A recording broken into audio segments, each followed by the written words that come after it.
The next topic of discussion is abortion. Following the Supreme Court's recent decision on abortion, how significant do you believe reproductive rights will be as a motivating factor for voters today? I don't know who wants to start. So I think there'll be a very important thing, specifically like if we look at the number of ballot votes that will be taken in several states. It's a big issue, right? People really reacted to it. And I think it's specifically a problem in the House. Like the Republicans are kind of worried that it's going to be very bad for them, that Democrats are basically using this to campaign against them, right? Yeah. And I think it's one of these issues that is also about the narrative, right? If you ask people like, should there be a right to abortion, you'll get one answer. But if you ask them like, should women have the right to decide what to do with their body, the vast majority of people say yes, right? And I think this is one of the problems of our Congress and our federal government, that they haven't done a good job of framing the wording and the messaging and saying what this thing is about. But I do think it's going to be highly contentious. I think it's also going to be an issue in where the Democrats are just going to outright win.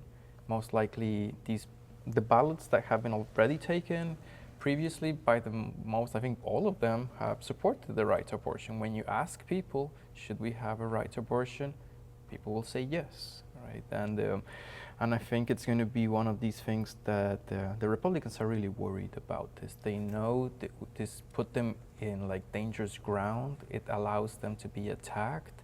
It's one of these things that goes against their narrative too, like personal freedom, right? It's basically showing how the party, even though they campaign with personal freedom, they're passing laws that regulate your organs, right? And regulate every part of your body, and they cannot defend that, right? And so they're looking for ways to like frame this and like backtrack it and saying, well, this was a federal decision, but we can still do something here in the state to protect it. But it's really affected them a lot. Yeah, I mean, and I'm aware of the irony of a panel of 4 men discussing abortion rights, but I think this is the reason why, I agree with Carlos, I think this is the reason why Democrats are even remotely competitive in a lot of places. I think, you know, it was that one pollster, reputable pollster, that showed Harris, albeit within the margin of error, up in Iowa. And you've had red states like Kentucky, Ohio, enshrine abortion rights into law, because ultimately, if nothing else, it's about the right to be left alone. Now, I think where people are still skeptical of Democrats is the fact that Democrats had God knows how many years to codify Roe v. Wade into federal law and didn't. And even I have to admit, I do believe Harris when she says that she wants that codified into law. But again, because of the history of Democrats, I still maintain a bit of skepticism nonetheless. But the other problem there is you have to get past Congress, and the way things are, the way the polls are looking, while Democrats may take the House, they're likely to lose the Senate, which means even if Democrats do finally make more of a push to get abortion rights, at least during the first trimester, they should do it for every trimester, but at this point, you know, the first trimester would be a miracle. Even if that's what they want to do, they're, you know, Republicans are just not going to pass it, even if they get spanked in this election. But I think one other issue too is the wording in Dobbs v. Jackson Women's Health. That's the U.S. Supreme Court case that said Roe v. Wade is finished. It also strongly says that this is now a state level issue. I think one of the things that really, I think, holds America back from truly realizing its promises is our federalist system. For every situation where you had, say, resistance to some of the former president's more draconian immigration policies, you just Google the American Civil Rights Movement and see how states reacted to the federal government trying to, push integration and so forth, no matter how half-heartedly it was. So, but anyway, with the court's decision, there is the distinct possibility that any decision made by Congress, let's say the Democrats do win both the presidency and by some miracle both houses of Congress, and they do actually put their money where their mouth is and pass abortion rights.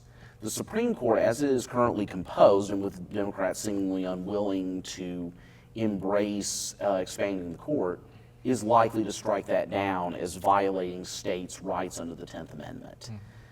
That, I think, are the two things that will ultimately hold back any real effort by Democrats, as skeptical as I am, to actually put abortion rights secure, no matter how popular it is. I mean, my understanding is that the Dobbs decision does sort of also need to be read in the context of repeated Supreme Court arguments that the federal government is welcome to legislate in that area. And so, the fact of the matter is the Democrats have, as was noted earlier on, I think, Carlos, you said it, that they've been using this as a political cudgel, and I would too, right? I mean, it's a brilliant weapon to wield in an election. It's clearly very effective. It was massive. It prevented a red wave, as they say, in 2022 in the midterms. Clearly, the polls showed that very clearly. It was a major issue. But unfortunately, it does sort of leave us in a cynical position that a political party that claims to stand for women's care and women's health, women's reproductive health, a party that claims to stand for that is not really, therefore, all that motivated to do the thing that they sort of claim to want to do, which is legislate, right? Because Roe is going to have to be legislated. It should never have been a Supreme Court decision. It should always have come from, the Capitol Hill. I think that's been clear for a very long time. The only thing is, I'd say on the flip side of that is, the Republicans have been a little bit like the dog chasing the car on abortion for a long time. And the thing about that is when the dog finally catches the car, it's surprised because it's like, I could catch a car? I didn't realize I could do that. What do I do with this thing now that I've caught it? I can't drive, So, Fernanda, I'm also conscious that, you've got four guys here at the table and, here we are talking about this issue and I'm kind of almost tempted to turn the question back around on yourself and ask your opinion because, obviously, we can only say so much here. It's a bit of an unbalanced table. At the same time, one of these Supreme Court justices that voted to overturn Roe versus Wade is a woman. Yeah. Right, That's I mean, there's there are certainly, like in the data shows, the polling data shows this, right? There is a disparity between men and women, but the so-called pro-life movement, the anti-choice movement, has a lot of women in it. And so it is important to keep that in mind, that there's a value issue here, and gender is only part of it, although again, a lot of those laws, basically 100% of the laws, as many state legislatures have pointed out, it's not about regulating people's bodies, it's about regulating women's bodies, right? And I think that's important to note. There have been some state legislators, I think one was in Georgia, she tried to introduce like a regulation related to like male reproduction or something like that. It was like a regulation of Viagra or something. It was just, it was a clever ploy, and again, was electorally successful. But I do think it is important to note that I don't think that, of course, Donald Trump is not pro-life. How could you support policies that lead to women, dying in parking lots? And these are women who want to have children.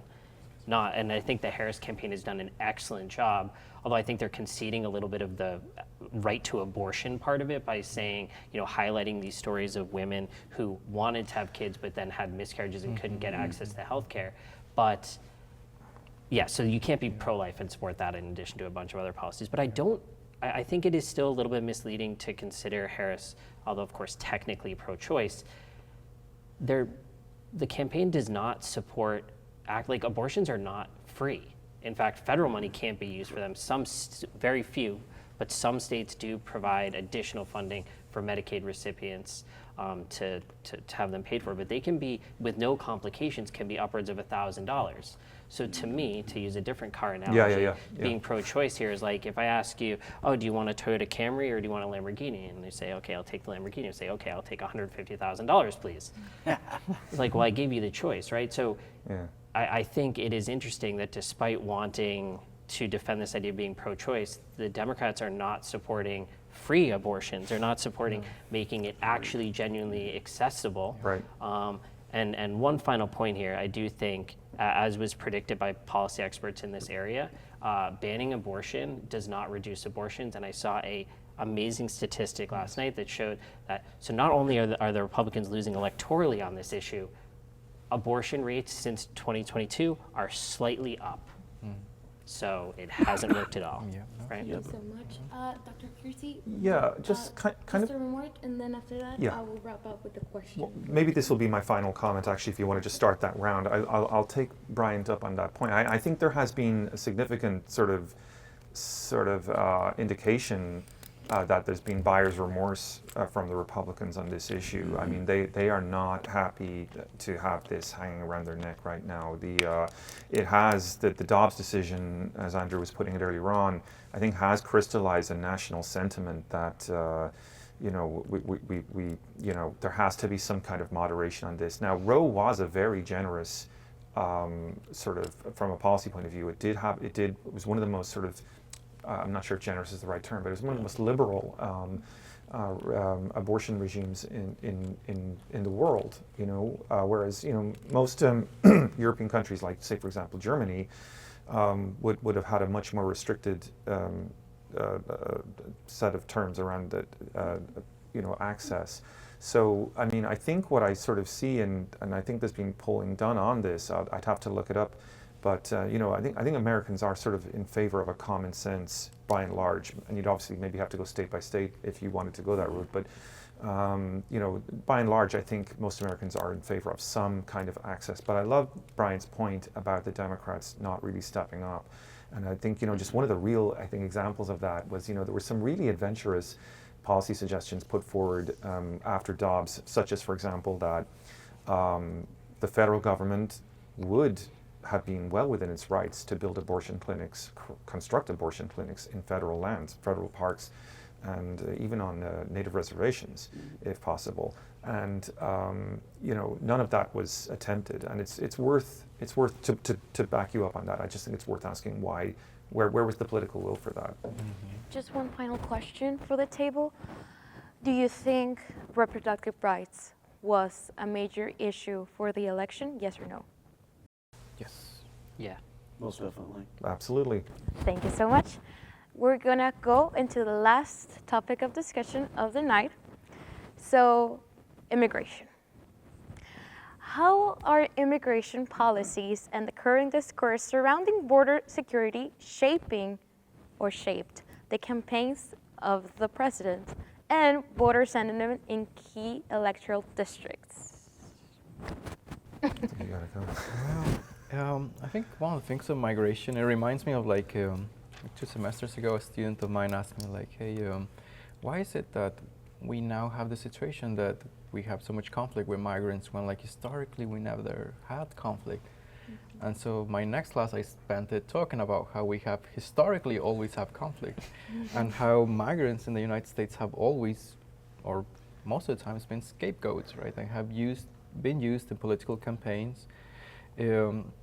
Basically as scapegoats, right, to like pinpoint all problems to them, and I think it's hard to explain this because we are in a moment in where migration is definitely not at its lowest, but there's different statistics to look at. There's, for example, the statistics of how many people are being stopped at the border. That's at an all-time high, but like the number of migrants that are actually staying has kind of stabled off. And there's really not many people coming into the United States, but I think it's one of these things in where like you have, for example, Border Patrol and Customs, they do that job, that's their job, that's what they depend on, and being able to like magnify the problem and to um, do stunt shows with political campaigns and with politicians make sense for them. They believe like if they are able to show that the problem is really a problem, and they create that knowledge, that then candidates will react to it and maybe fund them a bit more. So that's an issue. There's the issue of just like open racist remarks by a sector of the population. But I also believe there's another sector of the population that is struggling for a variety of reasons, right? Economically, healthcare, right? Gun policy, all of these issues, right? That the government cannot like properly frame, cannot properly solve. And when you have like a vacuum of information and you cannot explain people like where's this problem coming from, and the government's not doing a good job, and our education system doesn't allow us to properly understand these things, it's very easily to just scapegoat people who don't look like us, right? But I think that's also in context. I think the type of narrative that we currently have probably wouldn't have been as popular back in the 90s, but I think that's not because just of the political atmosphere. I think it's because a big chunk of the migrants, specifically the Mexican migrants, are no longer the same type of Mexican migrants, right? In the 90s, they were less politically empowered, less economically empowered.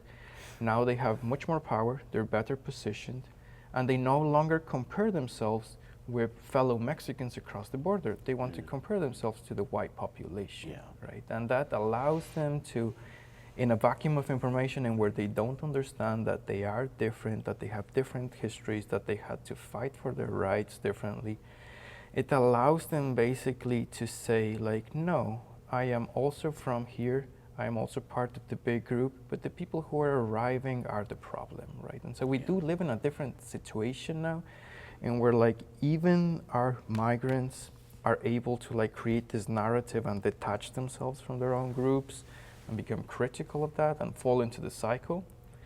But I don't see migration as a problem. There's no evidence that migrants are increasing crime. What I do know is that like migrants, when they arrive at the city, if they arrive by the thousands, they will like systematically get more fines, right? Because they still don't have all of their driver's IDs. But that's by the most like the trouble that's being created by migrants, right? In fact, like we know migrants might actually have an effect at decreasing crime, right? And so there's no problem with migration. It's not causing anything in this country, but it's being used for political gain, right? And that's just the issue. And I mean, Carlos honestly summed up what I was going to say about the history of immigration to America, how it's always been about othering, and you know, whether we have less strict or draconian immigration policies are always the result of, well, the skin color of who's coming in. So I'll just focus on the messaging aspect, because one of the things Carlos mentioned is the messaging. This is something where Republicans have absolutely managed to just dominate. They have painted a picture, even here in the McAllen, Brownsville, Mission area, that this is, you know, no man's land, that somehow, you know, even when I go home, when I go to Memphis, Tennessee, or when I go elsewhere, you know, everybody worries about my safety. Oh, it's so lawless down there, and I just want to scream at them. This is like the one place I've lived in where I feel like I could go running along a public trail at 9:30 at night and not have to look over both shoulders to who's going to get to whether I'm going to get shanked or robbed. But Democrats have ceded complete ground on the messaging. You look at Michelle Vallejo, the Democratic candidate for the Texas 15th district. She has gone from very liberal on immigration policy to now she's, she's not Myra Flores, but she certainly is much more conservative on the border, more funding for Border Patrol and the immigration industrial complex that plagues this country. And it's just, and this is why, and then Democrats want to know why people are so cynical about whether they're going to say enshrine abortion rights into law if they get office, whether they are going to pursue all of these big healthcare policies. Look at how quickly they fold like a cheap umbrella under the slightest bit of pressure, not even really trying to fight the narrative that, oh, it's chaos at the border. None of this should be confused as excusing Donald Trump. Harris's policies are severe. There's no other way to I don't think it's editorializing to describe Trump's immigration policies as, I think, would create a Holocaust in the end. But the fact that Democrats have ceded ground on this is just very, very disheartening. Thank you so much. Yeah, I agree with everything that's been said. I think, right, I mean, Fox News and the right-wing media sphere pioneered this, right? Barack Obama deported more people Right, than every deporter in previous chief. president combined, and Fox News was able to convince a certain portion of this country that he was for open borders. I mean, it's like up is down. Like it's honestly, you could study it for an entire lifetime and still find new things in terms of the creativity of the branding. And you see something similar with both Harris and Biden, right? I would say if you support a strict immigration policy, which I don't think you should, but you should vote for Kamala Harris, because I think Donald Trump is going to support very similar policies to the so-called bipartisan immigration bill, which is extremely conservative. This is the one that Donald Trump torpedoed because he wanted the issue for the election, right? That bill is extremely far right-wing, and the Democrats are already on record 1,000 times supporting it. And I think if Kamala Harris is president and tries to put that legislation through, there will be a lot less opposition. But every time Trump tried to do something with immigration, there was a lot of opposition. We can think back to the attempted Muslim ban, right? And people were occupying airports. But I think if you had Joe Biden doing a similar type policy, one would probably be delivered a little bit more effectively, but there would be a lot less opposition. And we have an example, right? Joe Biden waived something upwards of 20 executive orders, mostly environmental policies, so that he could expand the border wall. So we now have a Trump-Biden border wall. So again, this is but no opposition, right? There was, there's a few articles out there. NBC covered it for 10 seconds, but I think Biden actually is responsible for more new border wall than was actually built under Donald Trump. And I think for progressive voters, this should be very, very frightening and disheartening. If I may add, I remember when President Biden came here to the Valley to speak on the bipartisan law, and he was urging Donald Trump to pass it to Congress and stuff.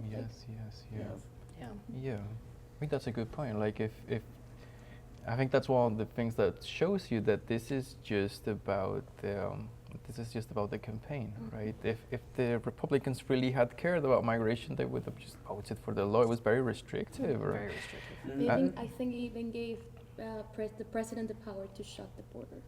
Yeah, gave extended powers to the president, but if they had voted for it, then Trump wouldn't have this entire sphere of his campaign to peddle, right? I mean, they could have just said, look, we tricked the Democrats and we forced them to accept this very right-wing perspective. They could have ran on that, but they chose not. I think they chose the harsher, more cynical, more craven approach, and I think the Democrats are right there with them, unfortunately.